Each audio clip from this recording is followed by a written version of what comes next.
A family that eats together stays forever. Habang nasa sasakyan kami, pinaplano na namin kung ano yung una namin kukunin. Siyempre, kailangan masulit naman yung ibabayad namin. Kaya habang nakikita namin yung podium, gusto na namin lumipad kasi gutom na talaga kami. Pagbaba namin ng car, syempre hindi namin nakalimutan magbigay ng 5 stars sa aming magandang Nasnip Apple. Thank you, Nasnip! Pagpasok namin sa loob ng NIU, hinahanap namin yung mga nauna namin mga kasamahan. Pero sabi ko kay Dre, videoan mo muna si tita, aura-aura lang ako. Buti na lang support naman tong pamangkin ko sa mga kaartehan ko sa buhay. Nag-sightseeing muna kami ni Dre habang pinipili namin kung ano bang una namin kakainin. So ayan, una namin pinuntahan kung ano yung malapit sa table namin, ang Chinese cuisine. Iba't ibang klaseng siomai, noodles, sweet and sour. And after mo kumain, ako for sure, knockdown ka, hilong-hilo ka. Hindi ko na lang sasabihin kung bakit. Char! Sa sobrang daming pagkain na pagpipilian, ito talaga yung pinakiintay namin. Okay, target lock! Ang all-time favorite naming sushi. Ang sushi ni Susie. Okay, next target, tempura. Ito talaga yung dinayo ni Dre dito, yung kumain ng maraming shrimp tempura. Okay, balik na tayo sa ating table para kainin tong masarap na appetizer.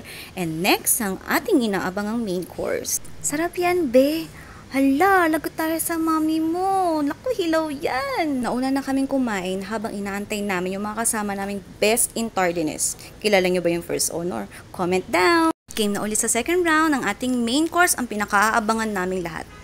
Ito na, ang steak. Oh, so sarap. Kaya pa-order nga ng roast beef belly. Pakiramihan, please. Ang arte kay Rita.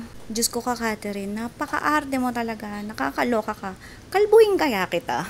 Ito talaga yung dinayo namin dito, ang kumain ng only steak. In fairness, masarap naman talaga yung beef steak nila. Recommended by my Nasnip Apple. Pero hinay-hinay pa rin sa pagkain. Mahirap na. Baka hindi tayo abutin ng Pasko and New Year. Sayang naman yung matatanggap nating gifts, no? Best in Tardiness Award goes to... Hoy, mga ate ko yan. I'm a proud sister. Grabe, kararating lang nila. Hindi pa sila nakakapag-high. Hindi pa nila naibababa yung bag sila, pero kumukuha na agad silang pagkain. Good job! Happy birthday to us, Ninang Eloy. I love you! Happy birthday!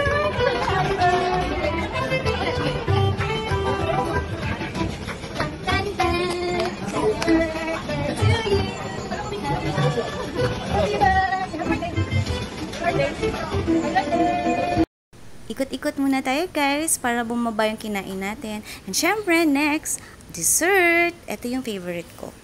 Chocolate crepe. Hindi daw sila naglalagay ng toppings. So kumuha na lang kami ng isang banana and kami na lang nag-slice. At syempre, 2 scoops of vanilla ice cream. Sarap. Nakakamiss. Gusto ko rin kumain ng crepe. Saan ba meron? Thank you sa mga kapatid ko at sa mga pinsan ko na sinasamahan ako palagi mag-celebrate ng birthday ko at sinusuportahan ako lagi sa mga kaartehan ko. I love you guys! Syempre, insert sa kuya ko, Manong Nunoy, and Kay, Dappy, we love you, we missed you. Thank you for watching guys! Until my next birthday! Happy birthday to me! Sorry, ang haba ng birthday ko, diba? Month ng celebration ng birthday ko. See you again! Bye! Mga batang kanto, nakarating sa podium. Mga gusgusing na bata noon.